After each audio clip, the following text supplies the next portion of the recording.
disaster must come. At best, only postponed. Shaolin Kung Fu, to survive, must now be taught to more young men.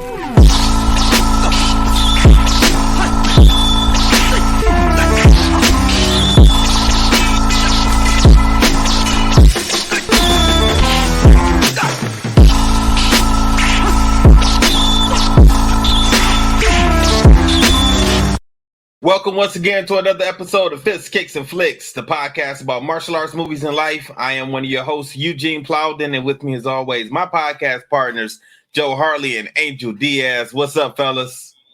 What's up? What's up? All right. If this is your first time with us, I want you to know we are members of the Martial Arts and the Network. On Mondays, you got Raw with Mimi and Lump. Tuesday is CTE with Chris Los and Travis. We starting off already, huh? Anyway, Wednesdays is Fists, Kicks, and Flicks with Gene, Mike, Joe, and Angel. And then Thursdays, you can get the Inside Scoop with Alex and Jeff. For more information, you can check us out on all of our social media platforms. Just look for the Martial Arts Internet Network on Facebook, Twitter, Instagram, and YouTube. Fellas, it's showtime. What's up, guys? Oh, it's definitely showtime. Look at Bugs, man.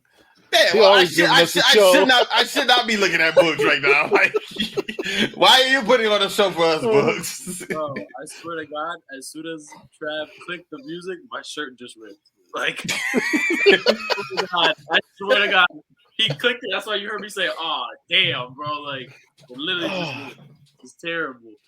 So, what's up, fellas? How y'all been? Well, it's been 2 weeks since we last seen each other, and my 2 weekends have basically been the same. My oldest daughter is in Broadway. Okay. She had her fourth show during COVID, so it got canceled during the COVID. So she's been waiting a whole year to do this show for the last 2 weekends. So she's been doing Moana. So she got into it.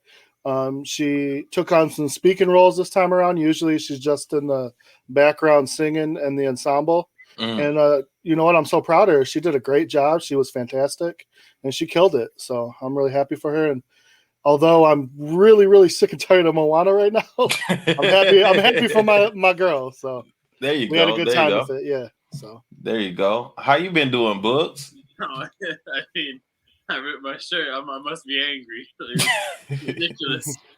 I mean, I don't know. We haven't seen each other in 2 weeks, so I mean, I've been good since then. Really just been training. That's really it. Nothing really much to it. You got a competition coming up or a fight or something?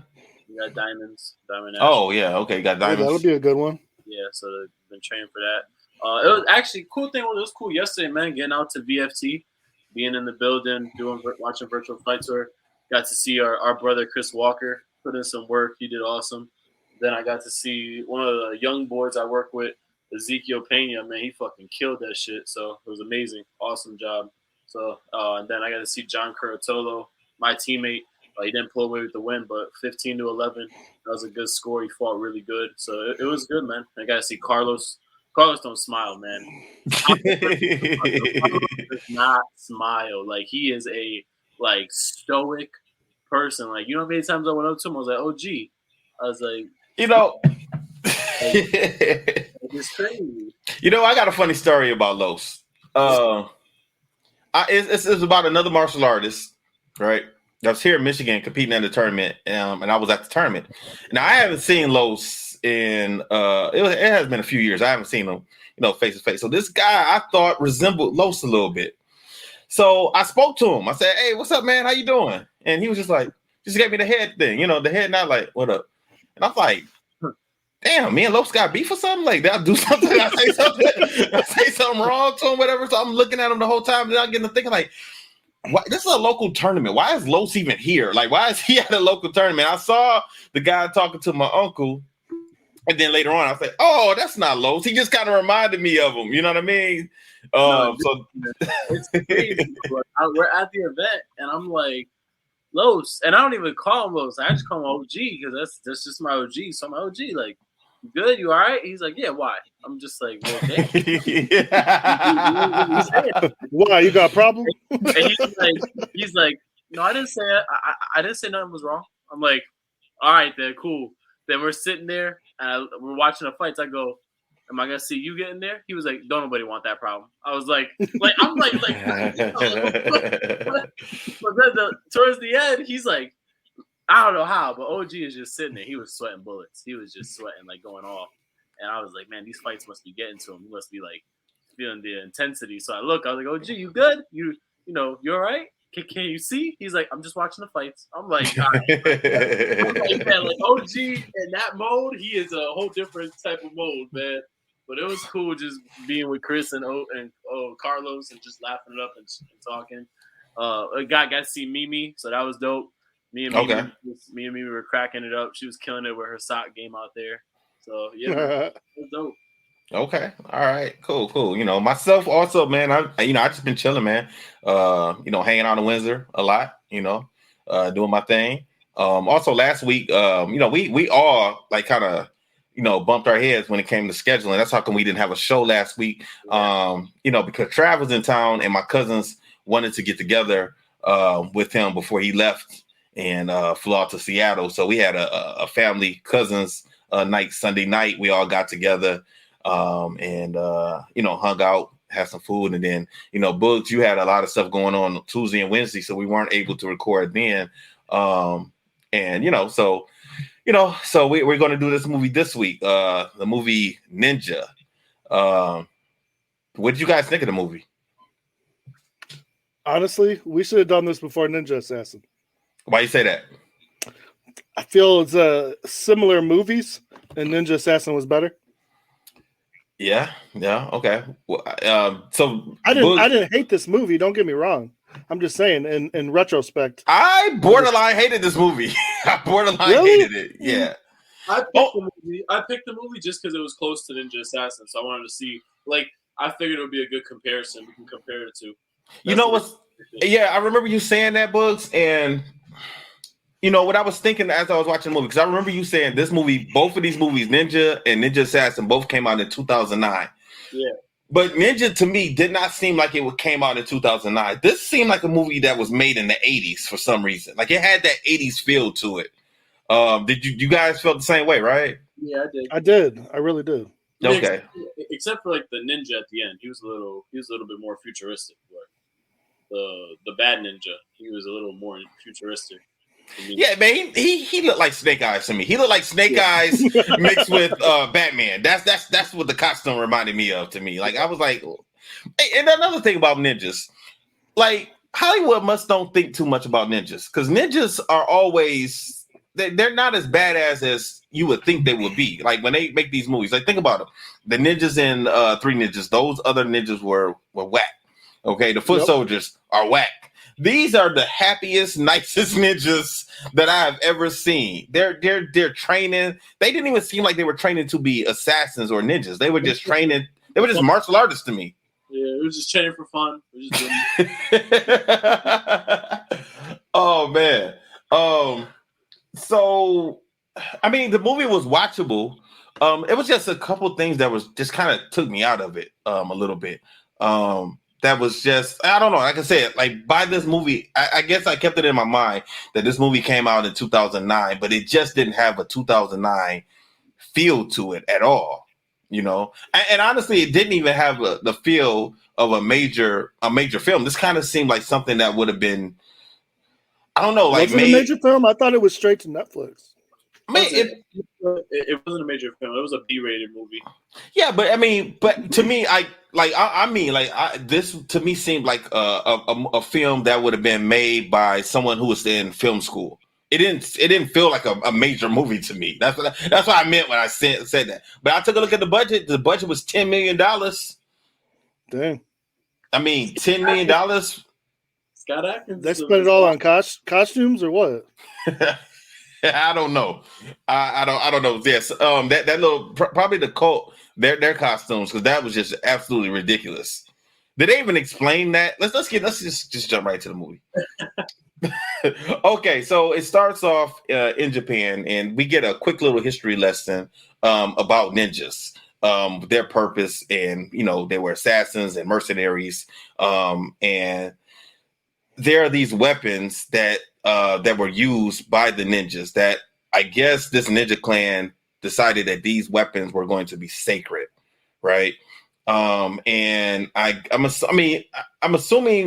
Did they say that these weapons were supposed to have powers or something like that? Like, why were these weapons so treated special? it like that. They were like, if a ninja compiles this whole case of ninja tools together, they'll be unstoppable. Yeah, but it seemed like that. Okay, that's what the story was at the beginning of the movie. But there was nothing unique about these weapons. These were all weapons that any martial artist could have. That just an updated version of a katana, of a bow and arrow. I don't know why that was there, but ninja stars. There was even a tama with the chain connected to it, right? Yeah. So I didn't see like what was so special about these weapons. What about you, Bugs? Did you have anything? No, they're not. They were never from what I saw. They were never treated as like superpower weapons. I just felt like they were viewed as sacred more than superpowers. Okay. Maybe the history behind it was more sacred. Like, you know how everything in ninja culture is passed through generations. So that's how I saw it as. It was more of a sacred type. Okay, but there were people willing to die and people willing to kill for this. Mm-hmm. Yeah, that's what didn't make sense to me, because I didn't see any unique weapons that they couldn't have already had. Like, they have katanas in their dojo. They have katanas. They have ninja stars. Like, I don't know. I was waiting for someone to put this whole outfit on together and like to come out like glowing or something. I didn't know what was gonna happen, and then I was like, "Oh, it's just a little ninja outfit. All right, that's cool. That's it. You know, I don't know, man. Like, would you really? I don't think people would really care if they found George Washington's pistol. Like, you know, like is George Washington's pistol going to mean anything in this day and time? Especially when you got an AK-47? Not really. So these weapons, to me, it was like, why are they worried about? I don't know, man. They could have just threw these damn weapons on the wall and just, you know, bow down to them, or, you know, show respect to them. But I don't know what was so special about them. I just didn't get it. You know, I mean, people like go to see George Washington's teeth in Washington. You're right. Like, I mean, I'm just saying, like, if we're gonna talk about his pistol, like, people go to just see his ivory teeth. Okay, so if somebody wanted to steal these weapons and sell them on eBay, okay, I get it. Then, you know, you got a katana from, you know, the year 300. Okay, fine, you know, but, you know, it doesn't seem like that was the case. You know, they wanted to. You know, people were, you know, they had to protect these weapons. That was the whole thing. And the leader of this dojo, that was his job, was to protect these weapons and pass them down to the next leader of the dojo. Yeah, you know, because I watched the second one, like, of this movie, they made a second one. Yeah. Because I watched the second one, this one made no sense. Oh, okay. So the second one made a little bit more sense than this one. The second one had an actual storyline and plot. Remember I told you about a ninja assassin, how the leader of the dojo, remember I said, oh, he was a ninja? He was in the second one, and he did the exact job as what he did in Ninja Assassin. So the second one had like an actual storyline and plot to it. Like, when I saw this one, I was like, this makes no sense. Like, I was saying, like, this makes no sense. Like, what are, like, I felt like we're just building up just to watch one battle. Like, that's all we're doing. It makes no. That's pretty much what it was, also. It was. And that's why I'm like, the second one actually had a real storyline to it. It's craziness. And now, go ahead, Joe. Well, and then, like, for me, it turned me off because some of the fight scenes were actually decent. But then some of them looked like one steps, and I was like, "What's going on?" Yeah. Some of them, like when he kicked the guy through the window, I always want to do that actual kick, because I'm just like, that was super dope. But then some of the other ones, I'm kind of just like, all right, like I teach my white belt classes. Exactly, I said the same thing. So we learned the main person in the story is a man named Casey Bowman, and he is an American who was adopted by this dojo, basically. His mother gave him up. Okay, so did they say that his mom gave him up for adoption? Was that what was said? His mom gave him up for adoption? I didn't. Okay. Because remember later on in the movie, what's the main guy, bad guy, Mazuka? Yeah. He comes in and says that, like, your mom didn't want you when you were a baby or something like that. But then they said that his dad raised him, and then his dad died when he was 12. I thought they just did like how it happened in Ninja Assassin. They just took him off of foster care. No, they weren't stealing kids in this one. What did you think, Joe? Did you get that part? Like, were you confused by that part at all? Yeah, I think he was left with his dad. The dad died, and he ended up with the Ninja Clan. Okay. So because I could have swore they said that his mom left him up for adoption. I thought that's what Mazuka said when he came into his room when he was in there that night, and he was looking at a letter or something like that, and he was pretty much messing with his head. So I was a little bit confused right there when it came to that. But he ends up, I guess his dad has a friend who was connected to this dojo, and instead of him going into foster care or being adopted by a normal family, they sent him away to Japan to join this dojo, and he was raised there. He's the only outsider in this clan, and there's another guy named Mazuka, who is, I guess, the lead student in the dojo, and I guess he's the best student also. And both of these guys are both top martial artists, and it looks like the sensei is kind of putting them against each other so he can see who is going to take over the dojo one day. That's what I got out of the beginning part of the movie. Is that what you guys got also? Did I miss anything? No. Yeah, the main instructor, the head instructor, at one point had said that neither of them is ready until they learn the virtues of each other. Right.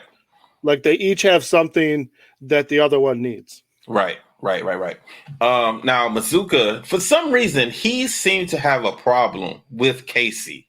And I didn't understand because I guess they didn't go into a little bit more detail as to why he did not like him as much as he didn't like him. Now, Books, in part 2, do they ever refer back to this movie at all? Do they ever explain the problems between Casey and Mazuka? No, they don't. Okay. In the second movie, it kind of just picks up where it left off. Okay. And then it literally is like a whole new storyline. And it's that's why I'm saying like the second one is like an actual like like what the issue is, what the problem is, and what he's trying to solve in a way. Okay. So that's what the second one is. So they don't ever reference the first movie. I always thought his problem with him, honestly, was just because he was white, and he was American, and he wasn't like everybody else, and I thought he felt like he didn't belong there. That's what I was. And he saw the connection with him and the daughter. Oh yeah, definitely. Now, did he? Do you guys think that he wanted the daughter? Also, he wanted to be with her. Well, think about it. If you're like the best in a dojo, in your mind, you would think, well, then you're the daughter. I'm the best. Like we should. And this all is going to be mine one day. Exactly. Like right. Like especially in that type of culture, like that would be like the preferred thought. Okay, so then they decide to spar with weapons, and things get a little heated. But this is he took this to a whole nother level. They started off with wooden swords, and they're fighting. It's got a real sword. Yeah, he ends up getting a real sword and tries to kill Casey. And that's when I was like, wait a minute, he's taking this to another level, and I didn't understand like why is he so angry so fast? It seemed like we missed something. Like seems like something was dropped out of editing or something. I don't know. I was more or less when I saw it. I was more or less just like, yeah, you ain't gonna stop this. Like, what kind of sport match is this? What are we doing here? That's like we say, all right, we're gonna do some rounds, and out of nowhere, I start shooting for a double leg. You're gonna be like, yo, like, what are we? Well, stuff has happened like that. Sparring. Sometimes things get a little testy. You hit somebody hard, they hit you back harder. But at no point in time did you ever, get a weapon and throw a weapon at somebody. You hit me hard, and I hit you hard because I hit you back hard. You gonna go and grab the bow? Like, no, you can. Hey, listen, I got kicked out of the teenage class at my dojo, my first dojo for fighting too hard. They bumped me to the adult class when I was 14. But that's fighting too hard. That is what we want. No, but here's what happened. Listen, I was working with a guy, and I told him to calm down because I was working with him. And he said, you don't got to work with me. He thought he was better than me. And I said, no, I'm working with you because that's my job. Like, that's what I'm here for. Because I was a belt higher than him. And he kept coming at me hard. And I told him third time, I said, listen, keep it up. And you're done. And I cracked him one. And they said, you got to go to the adult class. I said, all right. I took my licks in there for a little bit.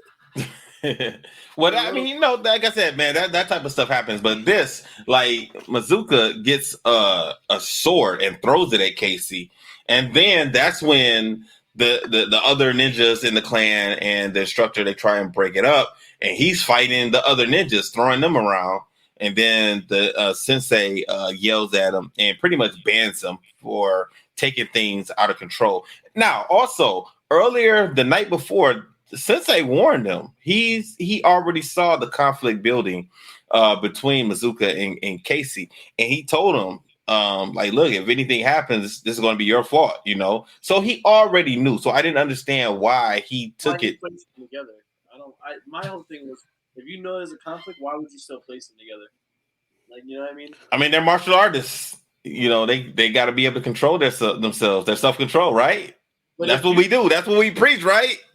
I know, but if I see that you're like a ticking time bomb, why am I gonna say, all right, well, let's go. I want to see you guys get, like, maybe use like a drill and build up into it. But he was trying to get them to learn from each other because he never stated what they had to learn from each other. Mm-hmm. But maybe he needed Bowman to have a little more aggression and not always be the Buddha nice guy. And maybe he needed some of the nice guy control to rub off on Mazuka. Yeah. That's my guess. I mean, I don't know what he was saying exactly when he said they each have something they can learn from each other. And until then, they won't be able to advance. But obviously, they didn't learn it. Right. And then Casey also slices Mazuka in the face.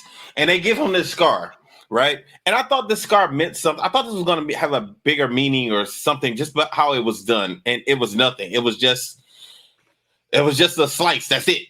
There was no other nothing throughout the movie. It wasn't referenced at all or brought up, or it wasn't an identifiable mark that, he saw later on. It was nothing. Have you noticed that in every ninja movie, there has always been a point where, like, someone gets cut and there's just a fatal scar?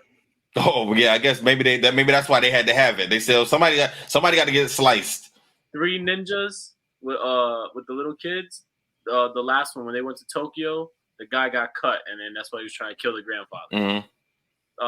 Teenage Mutant Ninja Turtles, Shredder. I was gonna say maybe that's where it started.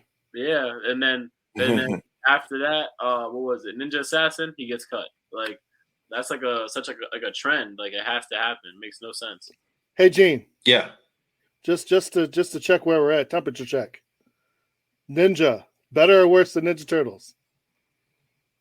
Oh, man. Oh, worse than Ninja Turtles. Come on. I was going to see if we get something started. No. That's crazy. Like, I might get replaced if I said this movie was better than Ninja Turtles. I might get replaced on my own show. No. I wouldn't dare say nothing like that. Okay. When he made that post about red or blue pill, I said, you didn't use anything else but blue pill. Man, come on. Man, come on now. Like I said, I already posted on that post about that, what you just said. I made my comparisons. Anyway, we're not about to get off topic. The producer told us make sure we keep it at an hour. So let's keep this movie going. He know how we get down. Anyway, So the next scene after that, so the sensei bans Mazuka from the dojo. He has to be gone and can never come back.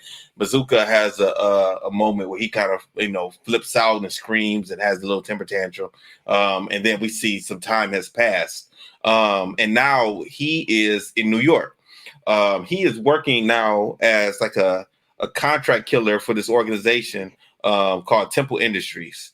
I guess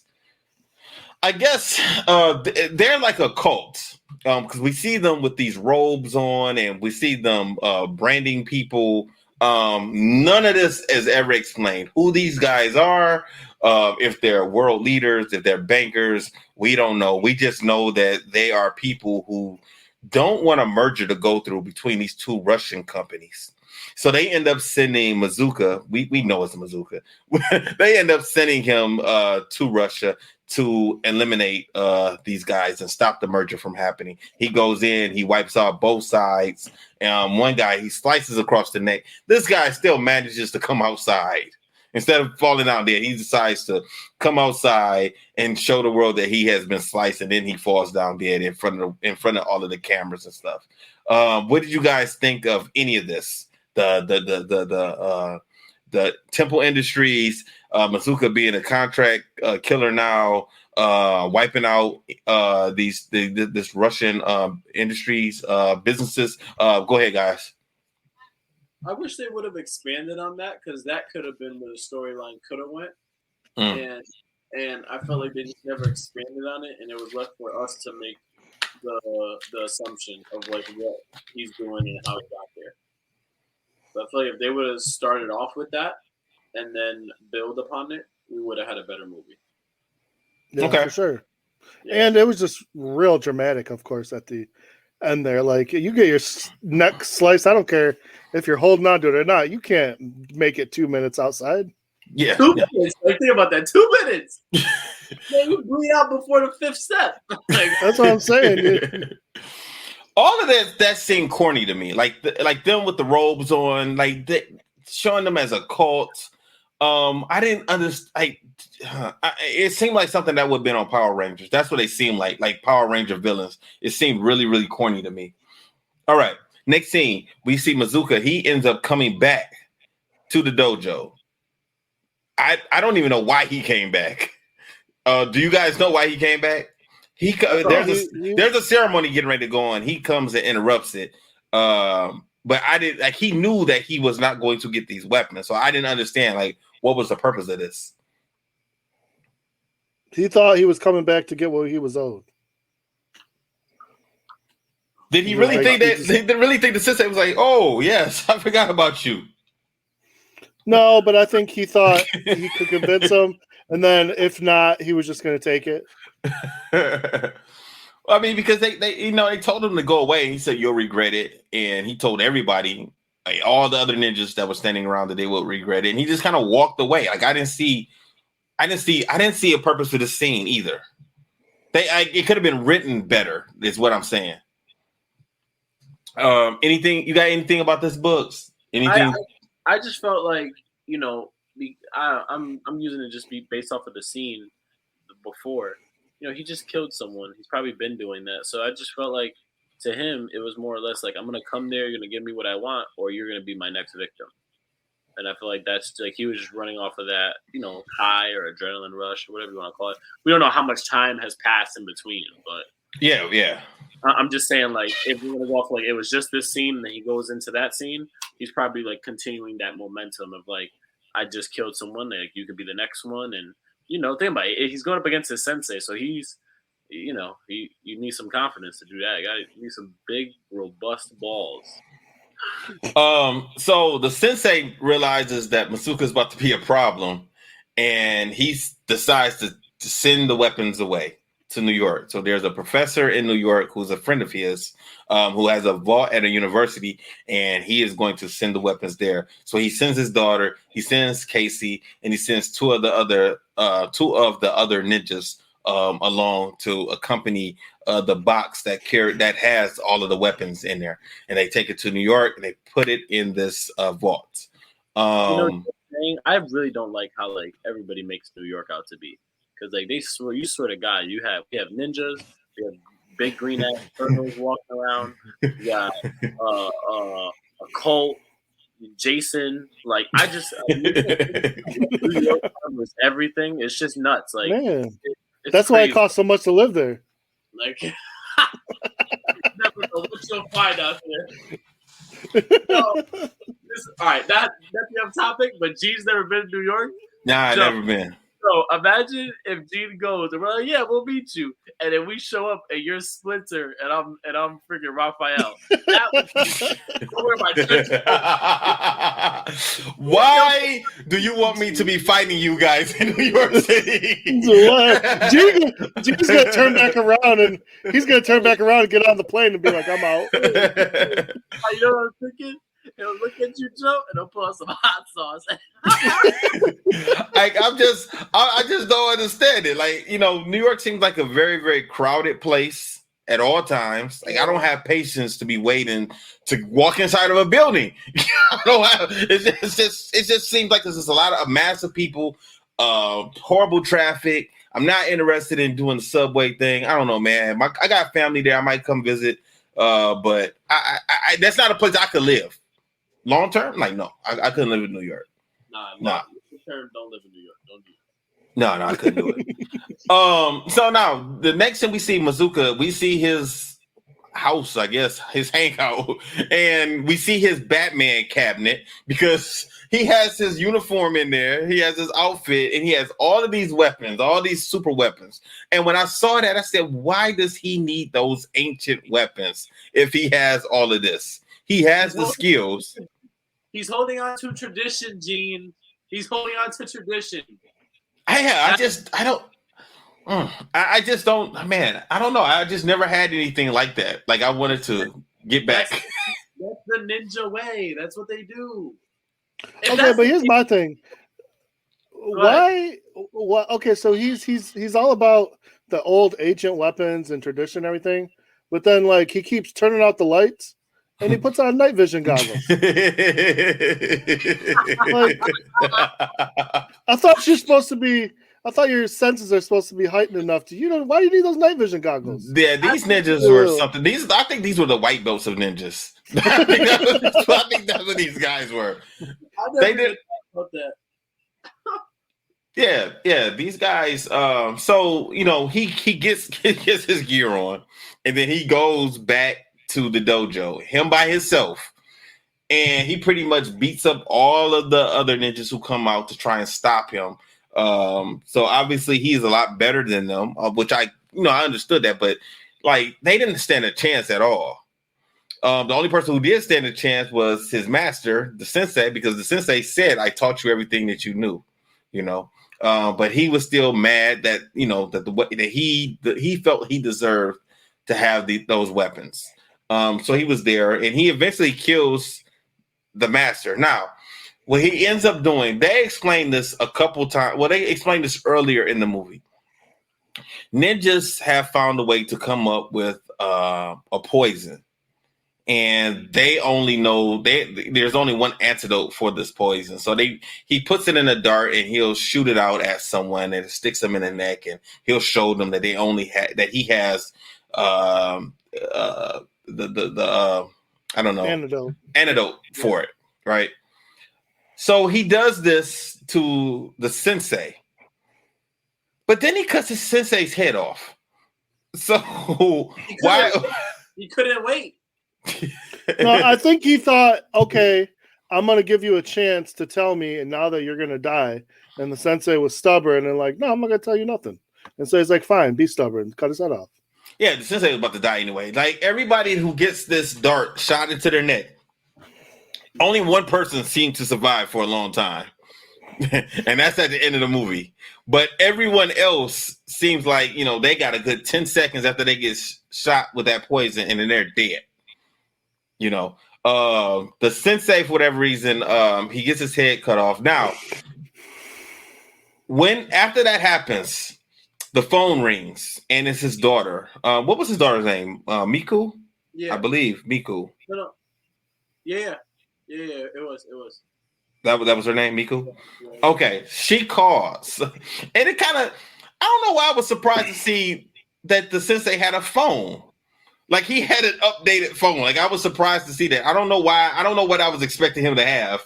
Every tradition needs to have some modern appliances, okay? Like Yeah, but you know what I thought? Like I just assumed like he would have the phone that would be on the wall that you would pull off the little thing and you stick it on your ear and you have the other ear that you hold it in your hand and you speak into it. Like I wasn't expecting him to have a phone that my mom got. Like I wasn't expecting to see that. It seemed weird. It had caller ID and everything. oh my god. There's some carrier pigeons. Yeah. They have like a rotary dial. Yeah, you know, that's what I thought he would have. You know. Oh god. So anyway, Mazuka sees that someone called from New York, and you know he's not dumb. He's putting two and two together. He sees that the weapons aren't there, so now he knows they're in New York, and he calls Temple Industries, and he wants them to do a favor for him. Now, these guys, they seemed a lot more badass than the ninjas. These assassins that work with Temple Industries. I mean, yeah, but you know, they're not ninjas. Like ninjas are just a whole different thing. I wouldn't have wanted to be one of these ninjas. These ninjas was whack to me. They didn't do shit. Not a damn thing. These are Power Ranger putties. Yeah, right. These guys were horrible, man. Now they also have another scene in the movie that did not make sense because it didn't go anywhere. So once Casey gets to New York and he makes sure that the weapons are safe, he makes sure that everyone is at the professor's house. They're going to stay at the professor's house for a little while, and he decides to go look up his mom. He has his mom's address, and he goes to look her up. He rings her doorbell and someone comes out and says, "Oh, are you looking for such and such? She passed away a few months ago." And that was it. That was the end of the story, right? Now, Joe, you saw Star Wars, right? Attack of the Clones? Yeah. So you two books. Okay, so there was a reason why they show Anakin going to save his mom and see his mom so he can get closure, and then she passes away, and that moment led somewhere. This moment led nowhere. This was pointless. Why even have this in the movie for this movie? You guys have any idea why this scene might have been in the movie? No clue. I mean, probably okay. Again, like I said, like they don't really do a good job of like in this movie of like really like tying stuff together. I feel like for them, that's just like a way to close up a loose end so that way no one can say like, well, what happened to his mom or whatever happened to it. It didn't matter. All we knew that she gave him up for adoption. Like nothing else. I mean, that was the loose end. There was nothing else that needed to be said, in my opinion. So that's why stuff like this that happens, that makes me feel like this should have been like. This makes me feel like this was a movie that was made by someone still in film school because this doesn't seem like this would have made any sense to have in this movie. That specific part. Yeah, I get what you're saying though. Like it didn't make any sense at all. I just saw it as like they just did that just to be like, oh, you know, like it wasn't even a long scene. It was like literally maybe a minute or two. You know, you got anything to add, Joe? I mean, you know, it is what it is.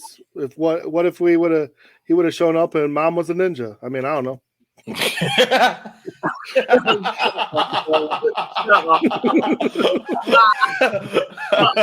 have made it interesting. Yeah, when he came out and said if his mom was a ninja.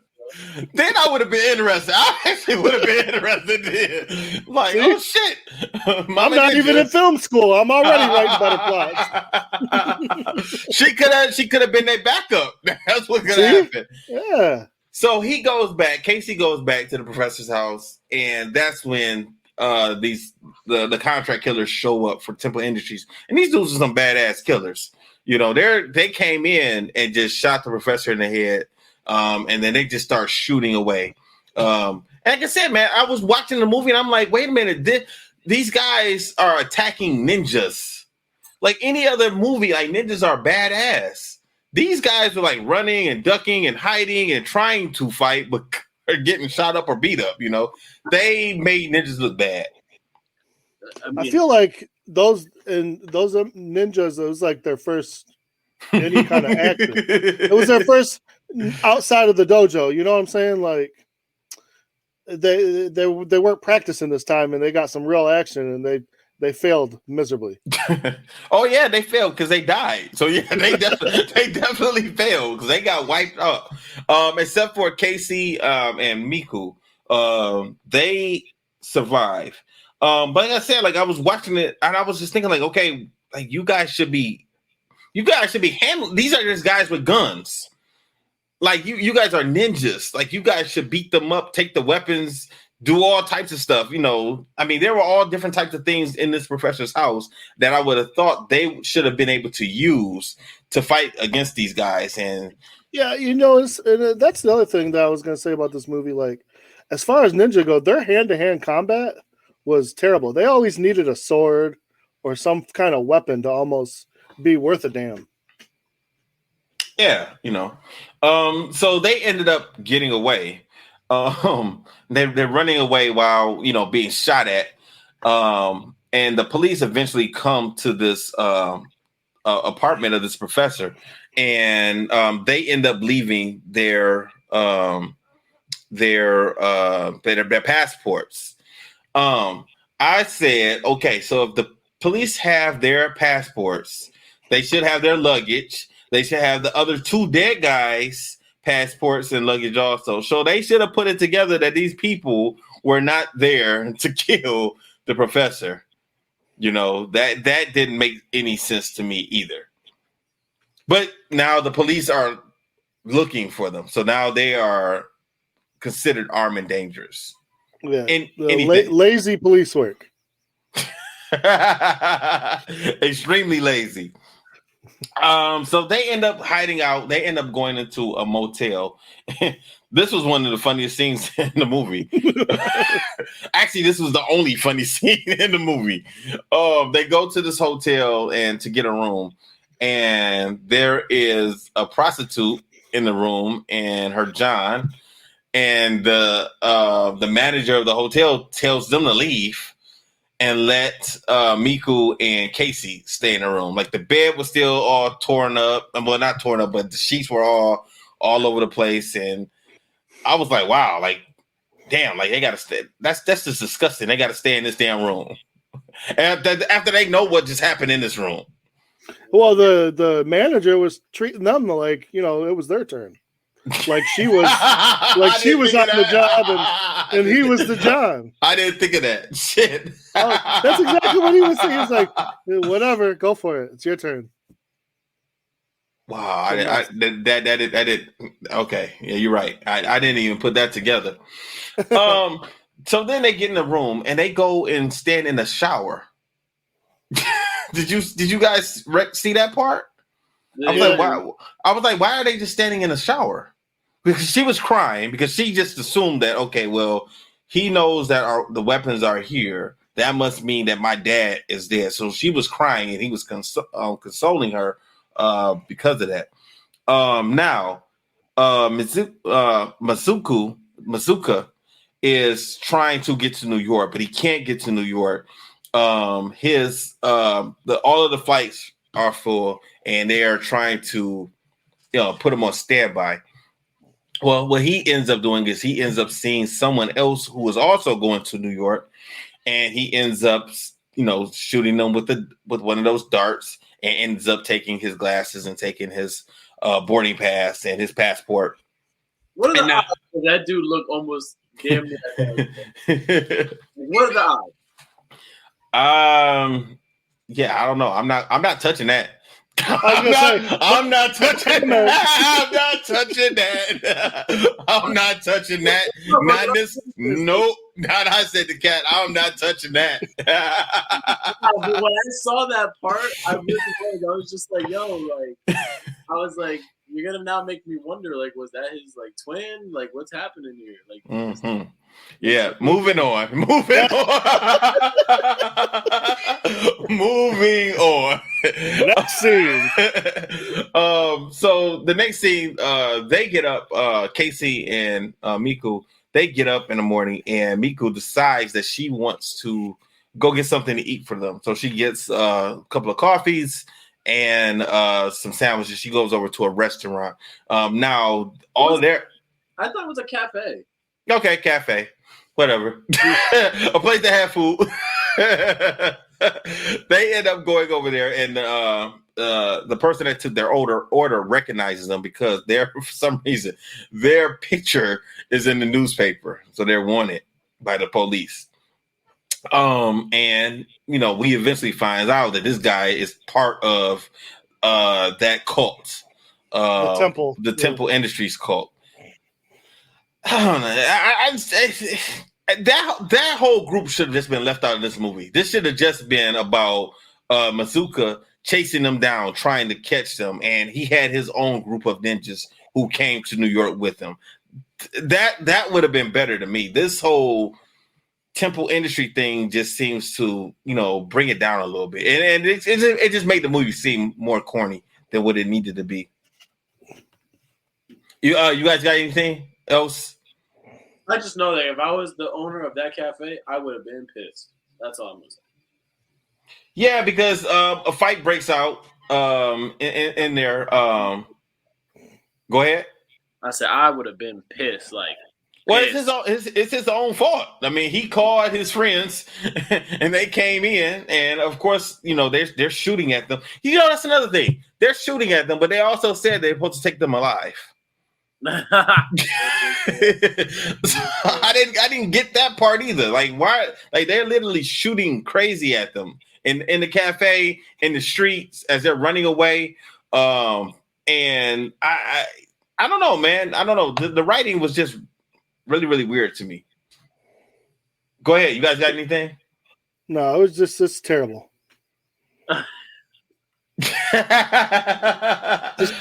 I guess they can dodge bullets because whatever. Yeah, because there was a lot of rounds being fired at them, and they didn't get shot at all. They end up eventually. I'm not even impressed with the fight scenes, honestly, in this movie. Because I told you, this to me is where it was like one steps. It was just, I was like, oh yeah, I did that for a one step. That one kick through the glass, that was my favorite one. That was really good. Yeah, that was cool. But now I'm looking at the okay. So they end up getting on the subway, and they end up fighting on the subway. And this one guy, one of the guys doesn't make it on the subway. And I thought they were going to explain he was going to end up being at the next stop or something, but I don't even think we saw him again. But there are some other guys, some of those other assassins there on the train in the subway, and so a fight breaks out between Casey and Mazuka. And I mean, not Mazuka, not him, Miko, and these other guys, and they're just getting beat up. They're getting thrown around and everything. I just thought they would have been. I just thought they should have handled themselves a little bit better. You really think so? They're ninjas. These are just regular guys who are not fighters. They're fighting against ninjas. They should have both handled all of these guys easily. Broke their arms, something. Eventually, Miko and Casey end up getting caught by the police, and they end up getting taken to the police station. And they tell the police what's going on. They tell them the truth, and the police don't believe them.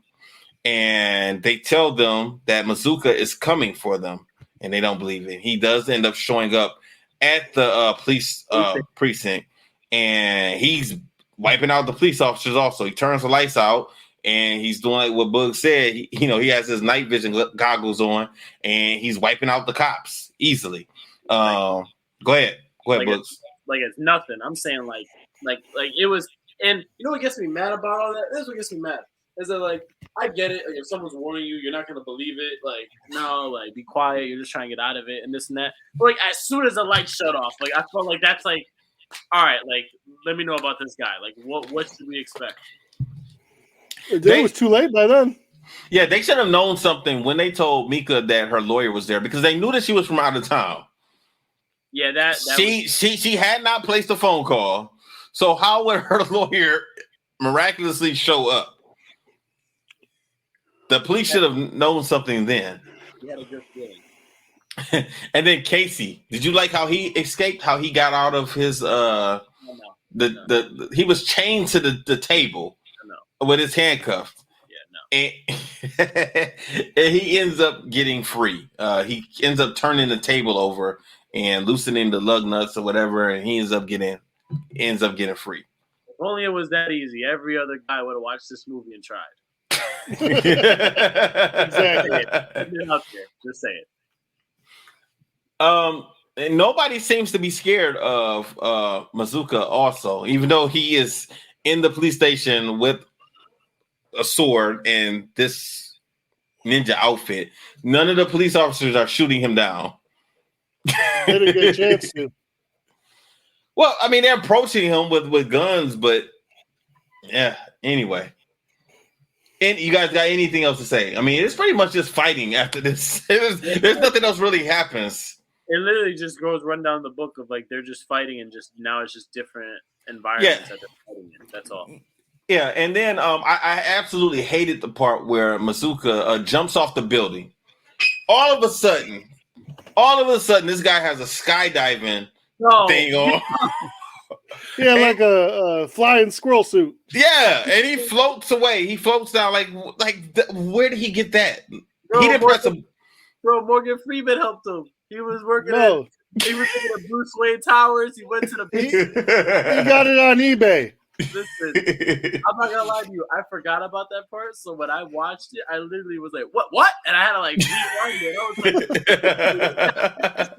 like, "Oh, that was crazy."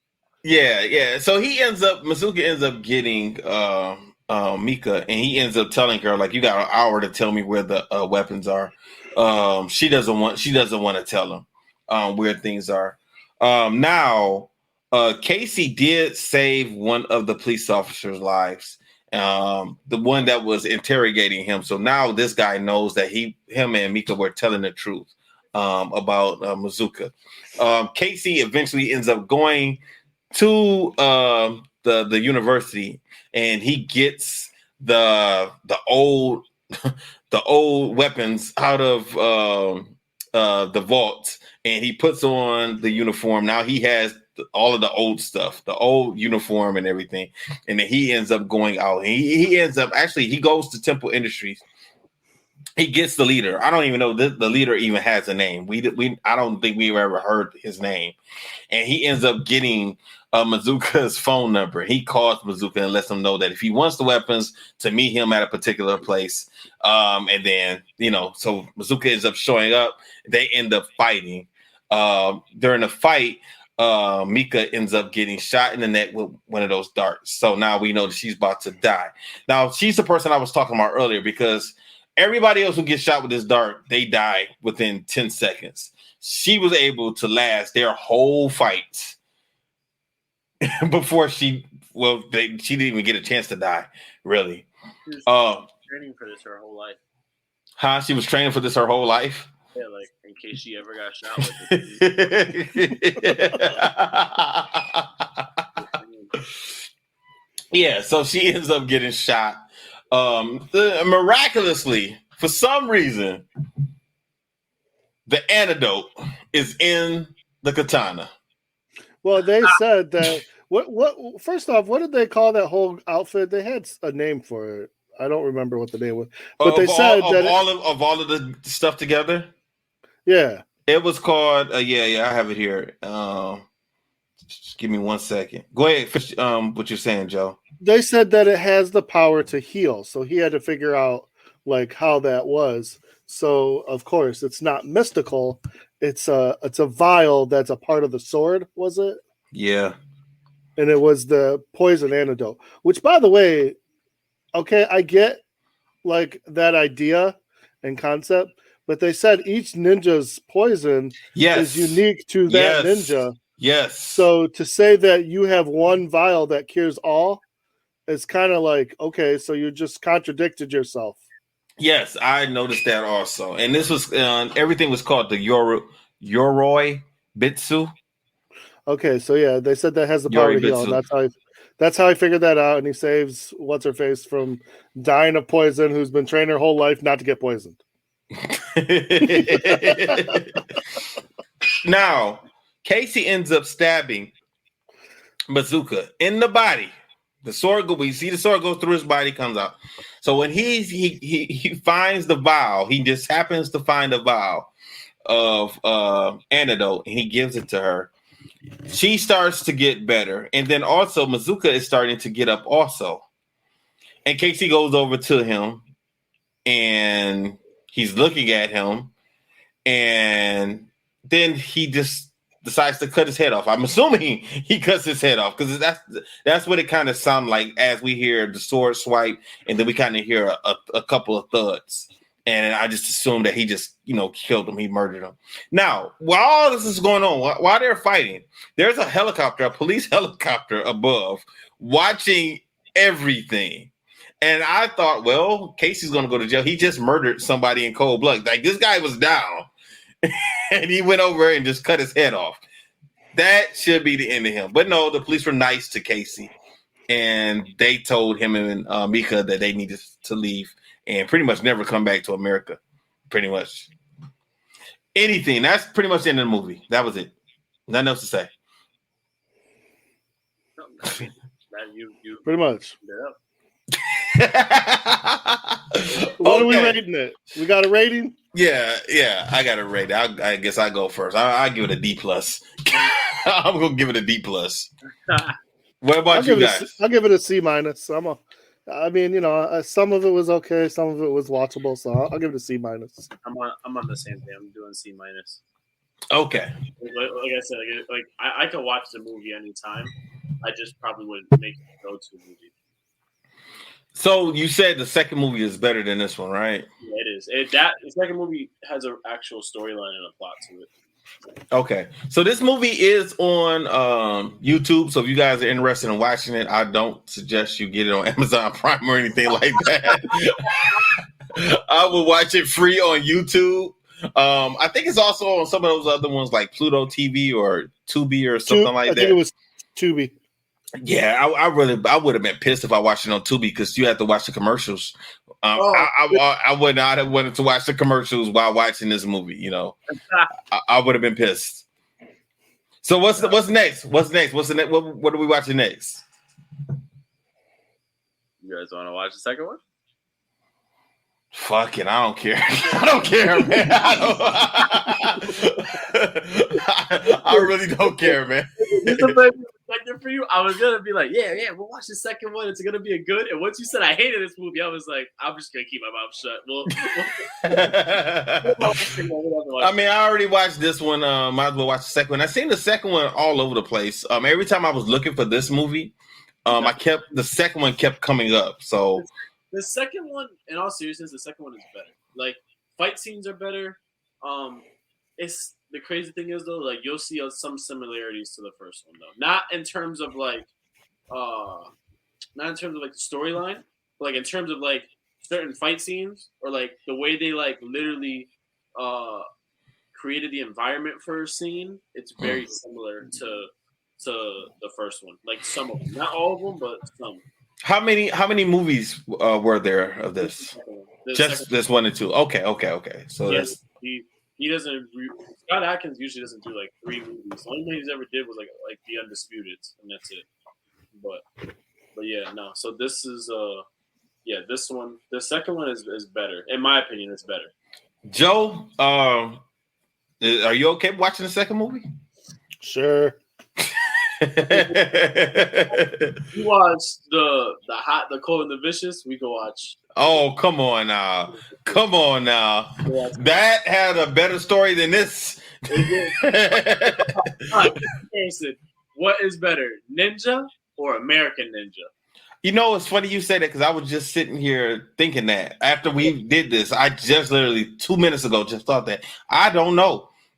I don't know. I really don't know because I did not like American Ninja, but I don't remember the grade I gave it. I don't remember. Oh, you gave that like a D minus. I don't even think it was. I never heard plus in anything you said about it. Yeah, I have to go back and listen because I don't remember, but it was so bad. I think I might like this movie better than American Ninja. It's close, but definitely this one over American Ninja. Yeah, I think it's gonna be this one, but it's not by that much, man. It's not by. I think the only reason why it's better is because it's newer. It's That was Americanage was in the 80s, and this is in the 2000s. Okay. All right, so you guys got anything else to say? Any closing remarks? Got anything coming up you want to plug, Angel or Joe?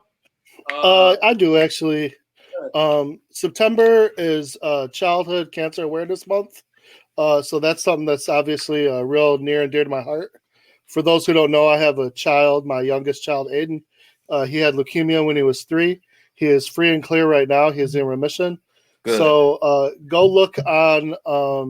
I think it's the Plowdens, Morgan, and Avery had a kick challenge through Century Martial Arts, and the money goes to Kids Kicking Cancer, which is an organization that is wonderful and helps out families and teaches martial arts therapy. So please check out the Kids Kicking Cancer and the Century Martial Arts 10 Kick Challenge. I would really appreciate that. And back to you guys. Hey, wait, Joe, are you still an instructor for Kids Kicking Cancer? Are you still doing that? I know you were doing it before COVID, but I didn't know if you were still doing it. I have not done it since it's been – so everything's online right now. Okay. Because I was just a volunteer. So like Peter Davenport, Michael, Sensei Richard, your uncle, they're all doing it. They do it online. Okay. And I haven't been a huge part of that yet. But when it's back in person, probably. Okay. That has to be challenging to do, especially with COVID right now, as far as being in person. Like, it's literally been everything's online right now. They cannot, you can do karate because, you don't have kids with low immune systems, but Kids Kicking Cancer will not be offline until COVID is gone. Yeah, I understand. I understand that. It would be impossible. Yeah, it would be absolutely impossible. Yeah. But they're doing a good job with it. So. Okay, Angel, what do you got? It's actually funny you say that, Joe, because actually what I was going to tell everybody was just, we're coming up on September. It's about to be Breast Cancer Awareness Month. Make sure you find any which way to show just your support if you're able to. And that doesn't have to necessarily be just like in terms of, donating to an organization. It could just be letting someone close to you, let them know how much you love them, how much you appreciate them, and if they are a survivor, if they beat it. And even if they haven't, just give them that strength. I know for me, if you see me at Diamond Nationals, I'm going to be wearing a pink belt just to show my support and pretty much doing that until the end of the month. So any which way you guys can show that support. 100%. Appreciate it. When is Diamonds again, Angel? It's actually like the weekend of my birthday. So it's 8th and 9th. Of October or November? October? Yeah. So, okay. And you said this is your first time going, right? Yeah, it's my first time going. Okay. All right, man. Yeah. So we know what we might have to do something about the podcast. I don't think you're going to be back in time. Oh, yeah. I'm going to be I'm staying out there an extra day. So I'm not getting back till Monday. So I was just going to record on Sunday. Out there? Yeah, I was just going to record out there. Okay. All right. Cool. All right, everybody. So that's it for this week of Fist Kicks and Flicks. This is it for Ninja. Like I said, I gave it a D-. What did you guys give it? I can't remember now. I'm sorry, D+. I gave it a D+. C-. And what you give it? C- 2 books? Yeah. Okay, cool. All right, so you guys watch it. Like I said, I would suggest you look at it on YouTube if you want to watch it. Do not spend any money on this movie, in my opinion. But that's it for this week for Fist Kicks and Flicks. Everybody stay safe, stay strong. We'll see you next week. Director, play my music. Disaster must come. At best, only postponed. Shaolin Kung Fu, to survive, must now be taught to more young men.